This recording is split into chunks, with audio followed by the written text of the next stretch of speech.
Chào mừng các bạn đã quay trở lại với kênh Tìm Hiểu Chùa Vlog.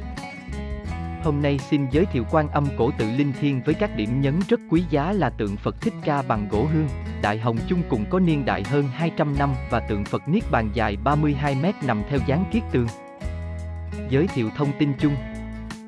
Vào thế kỷ 19, Hòa Thượng Thích Giác Ngộ, thế danh Trần Quý Tánh đã lập dựng nên ngôi chùa. Chùa tọa lạc tại ấp Long Thới B, xã Long Thuận, huyện Hồng Ngự, tỉnh Đồng Tháp. Chùa thuộc Giáo hội Phật giáo Việt Nam, các hoạt động đều vì mục đích phụng sự chúng sanh, thiết thực cúng dường chư Phật. Chủ trì hiện nay là Đại Đức Thích Giác Ân, thế danh Lý Công Quang, đang cùng các Phật tử tích cực tham gia hoạt động xã hội phát quà cho người nghèo và gia đình neo đơn tại địa phương trong và ngoài tỉnh. Hơn chục vị tăng ni của chùa luôn hướng chúng sanh đến những giá trị đạo đức tốt đẹp của dân tộc, kính trên nhường dưới, thương yêu đùm bọc giúp đỡ nhau, nên nhà chùa có lượng tín ngưỡng trên 15.000 người ở các địa bàn Hồng Ngự, Tân Châu, Chợ Mới và thành phố Hồ Chí Minh.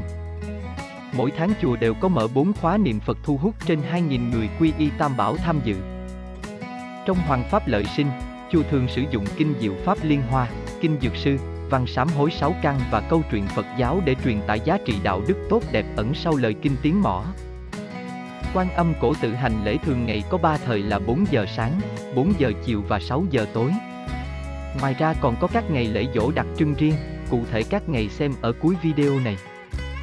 Trong ăn uống thì thường ngày có 2 bữa là buổi sáng và buổi chiều, cơm và món ăn chay chế biến từ rau củ quả là chủ yếu. Bạn đến viếng chùa lễ Phật vào ngày thứ Bảy, Chủ nhật hàng tuần và dịp lễ dỗ còn có thêm món bánh khọt chay rất là ngon, thu hút nhiều Phật tử cùng người dân tín ngưỡng thưởng thức. Tìm hiểu đôi nét về địa lý và bố cục tổng thể. Quan Âm Cổ Tự ở cồn Long Thuận, bao quanh khu vực có nhánh sông của dòng Cửu Long uốn lượn tựa Thanh Long. Phía trước cổng có con đường nhựa rộng khoảng 4 mét và dòng sông nên vừa có khí hậu mát mẻ vừa thuận tiện đi lại. Ngôi chánh điện nhìn về hướng đông đông bắc, còn bố cục công trình xây dựng giống hình chữ điền, với hàm ý các mặt đều như nhau cùng bình đẳng. Nhìn từ cổng vào và lấy chánh điện làm trục trung tâm, thì bên phải là nhà hương linh, vườn hoa, tháp, tôn tượng Phật Niết Bàn dài 32 m nằm theo dáng kiết tường, bên trái là đền thờ vua Hùng, Phật Bà Quan Âm Độ Thiên, nhà giảng Phật đường, sau lưng là nhà khách, phòng nghỉ chư tăng, trai đường và vườn chùa. Tìm hiểu quá trình lập dựng và gìn giữ bảo tồn. Khoảng thập niên 1850, cách đây hơn 200 năm, Hòa Thượng Thích Giác Ngộ thế danh Trần Quý Tánh, Quan Thượng Thư dưới thời vua Gia Long khởi xướng lập dựng ngôi chùa. Trải dài trên 200 năm, nối tiếp nhau các đời chủ trì đã hơn 6 lần xây dựng bổ sung, trùng tu tôn tạo. Qua thời gian dài chịu mưa nắng, nay ngôi chánh điện đã rất xuống cấp, cần lắm tấm lòng Phật tử chung tay xây lại ngôi chánh điện.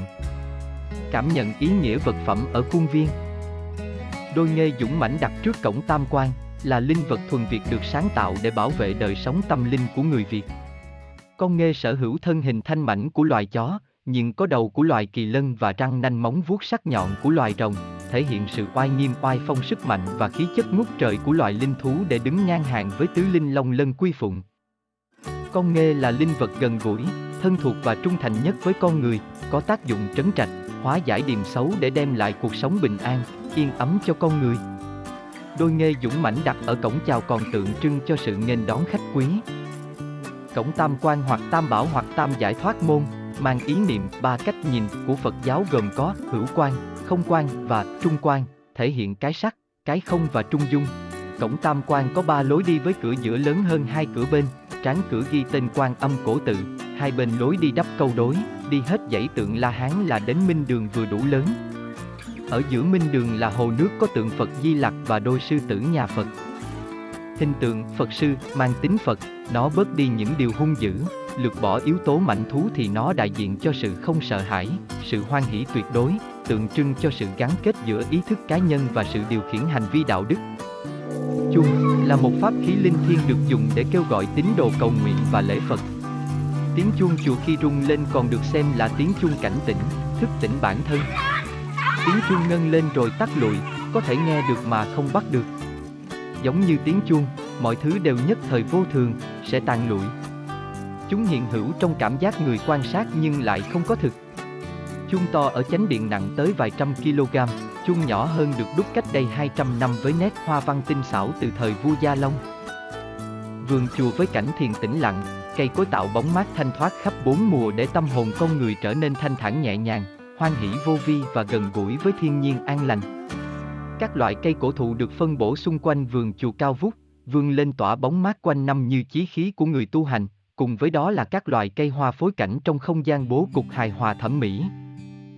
Tất cả góp phần tôn thêm vẻ đẹp, yếu tố linh thiêng của ngôi chùa cổ kính Quan Âm trong không gian văn hóa Việt. Có lẽ vì yêu cảm giác yên bình nơi đây, khách viếng thăm mới nấn ná chẳng muốn rời.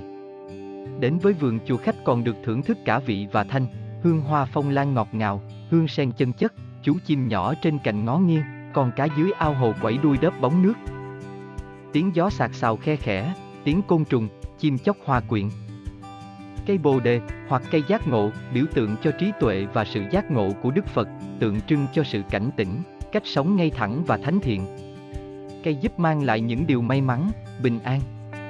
Lá bồ đề có hình dạng giống trái tim mà trái tim thì thường ấm áp, mãnh liệt và dạt dào tình cảm nên cũng tượng trưng cho tình thương, sự từ bi của Đức Phật luôn dành cho con người. Lá bồ đề còn được mệnh danh là thần hộ mệnh cho tất cả mọi người, sẽ giúp mọi người suy xét mọi việc một cách thấu đáo, giúp tâm mình được che mát, soi sáng, thức tỉnh, giác ngộ, tịnh tâm, loại bỏ tham sân si mà ngộ đạo. Cây sa la, cách gọi khác là cây ngọc kỳ lân, đầu lân hoặc cây tha la là loại cây đặc trưng của Phật giáo vô cùng linh thiêng. Theo kinh điển cho chúng ta biết rằng Đức Phật được sinh ra dưới bóng cây sa la và mất giữa hai cây sa la.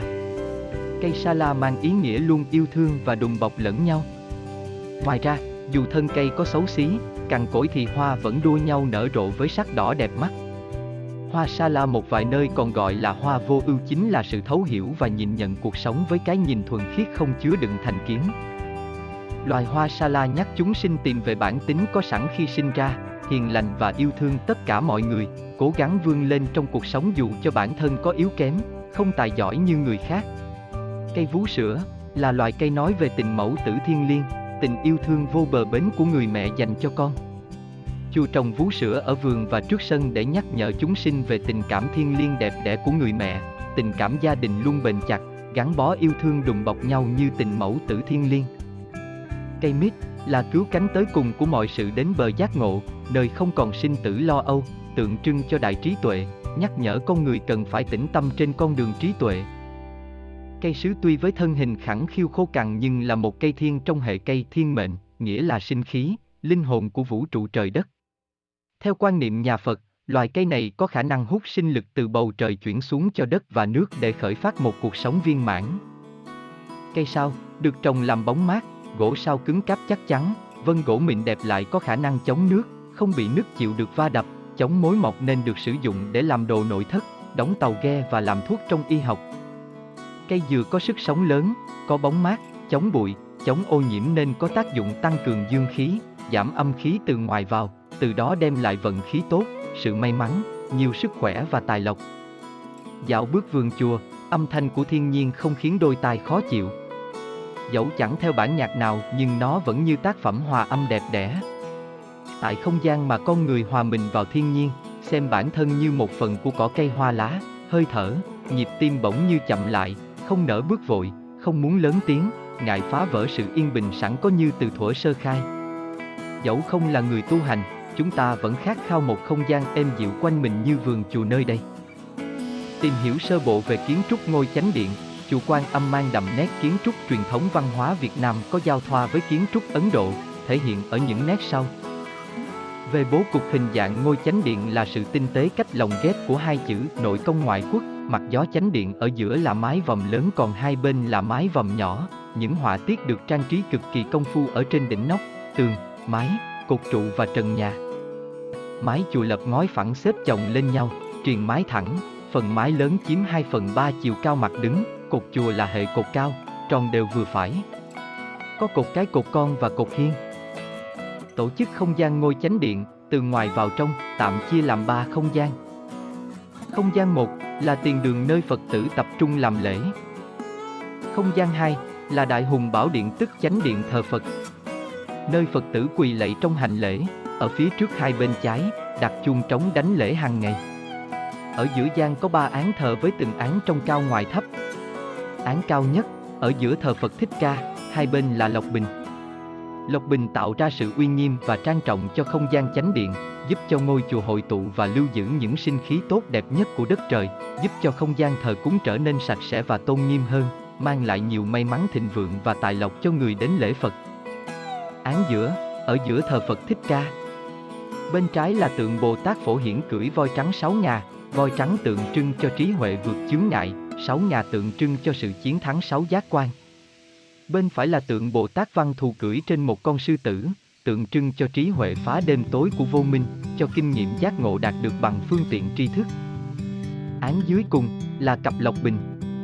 Ước nguyện đem lại sự thanh tao, mát mẻ, sạch sẽ cũng như thanh nhã trong lòng mỗi chúng sanh.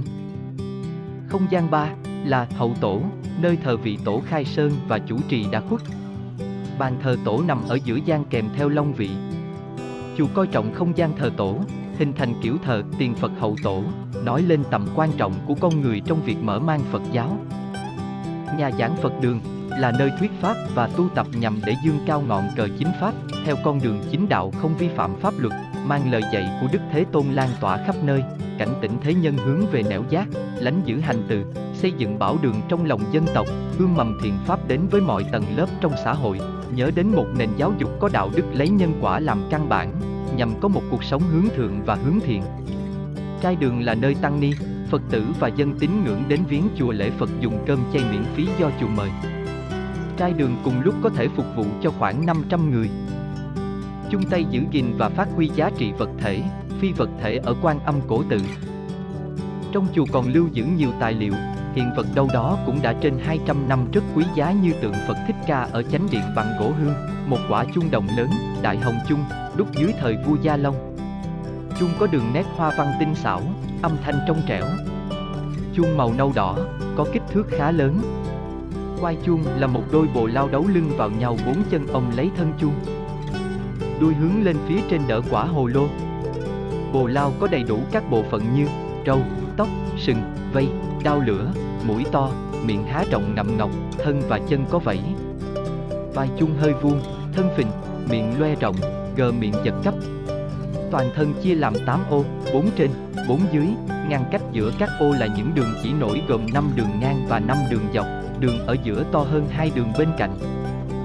Xung quanh thân chuông, vị trí đường gân ngang, có 4 núm đánh đối xứng nhau hình tròn nổi cao, mỗi núm đính 37 hạt tròn, hạt lựu. Tóm lại, cổ vật ở chùa rất quan trọng, đóng góp cho việc nghiên cứu tìm hiểu về sự phục hưng của Phật giáo đầu thế kỷ 19. Trong giai đoạn này, nhiều ngôi chùa được thập phương công đức trùng tu, đúc chuông tô tượng. Bên cạnh giá trị các vật thể, song song đó giá trị tinh thần và đạo đức tốt đẹp đã được hình thành, lưu truyền từ xa xưa đến ngày nay cũng cần lắm sự chung tay của chúng sanh gìn giữ và phát triển, như là phóng sinh, tương thân tương ái, vu lan báo hiếu mà sư chủ trì trải bày. Ở chùa thì mấy chùa che chở hồn dân tộc mà. Hai tới đó, chùa làm cái lễ vu lan văn hóa tình người và hoài vọng về hai đấng từ nghiêm cha và mẹ. Cái lễ tưởng nhớ tất cả các bậc tiền bối hữu công đối với Phật pháp, quốc ngoại như quốc nội. Chùa Quan Âm làm lễ tôn kính quý tôn đức tăng thêm tuổi hạ trong suốt thời gian 3 tháng âm cư của năm 2022 tại An Giang như Đồng Tháp, tất cả các nơi trên toàn quốc. Cho xin được cung kính đảnh lễ quý ngài, chúc toàn thể quý Phật tử luôn luôn có một ngày hạnh phúc và bình an, pháp Bồ Đề tâm, nhớ phụng sự chúng sanh, nhớ yêu thương lẫn nhau nghe quý vị. Nhằm giáo dục hướng thiện, xây dựng con người có lối sống đạo đức để vốn sống được tăng lên, hiểu rõ hơn về nguồn cội quê hương và những tri thức mới lạ trên thế giới, góp sức xây dựng xã hội càng ngày càng tốt đẹp hơn. Thời gian đến viếng chùa lễ Phật là quanh năm. Tuy nhiên đến chùa vào các ngày lễ dỗ như nói ở phần đầu, thì có thêm món bánh khọt chay rất ngon được đãi miễn phí. Đi đến Quan Âm Cổ Tự rất linh thiêng này, bạn nhập tọa độ kèm video này vào bản đồ Google Maps được chỉ dẫn đến nơi. Xe 2 bánh và ô tô từ dưới 16 chỗ chạy được đến cổng. Xe trên 25 chỗ dừng lại ở trạm thu phí cầu Cái Vừng, rồi đi bộ hoặc đón xe ôm vào chùa khoảng 1.600m. Có đi trên tỉnh lộ 954, Tân Châu tỉnh An Giang hoặc ngang qua Cồn Long Thuận huyện Hồng Ngự tỉnh Đồng Tháp, bạn nên một lần ghé viếng chùa nơi đây, chiêm bái tượng Phật Thích Ca bằng gỗ hương và đại hồng chung có niên đại hơn 200 năm. Đứng dưới tôn tượng Phật Thích Ca niết bàn giáng kiết tường, nguyện cầu ấm no hạnh phúc. dạo bước trong vườn chùa để cảm nhận không khí trong lành, cảm nhận luồng gió mát, thỏa sức ngắm nhìn cánh đồng xanh mát, nhìn mây trắng bay ở phía chân trời. Ngồi dưới hàng cây cổ thụ, chiêm nghiệm như để thấy được một cách thấu đáo về lẽ sắc không của cuộc đời huyền ảo. Một khi đã tỏ ngộ, đã thấy rồi thì ung dung tự tại. Thuở nhỏ chưa từng thấu sắc không, xuân tươi trăm đóa gửi chuyện lòng, gương mặt chú xuân nay đã tỏ, nệm cỏ ngồi xem rụng cánh hồng. Bài thơ Chiều Xuân. Trích trong đọc thơ Trần Nhân Tông. Tác giả, Nguyễn Lương Vị.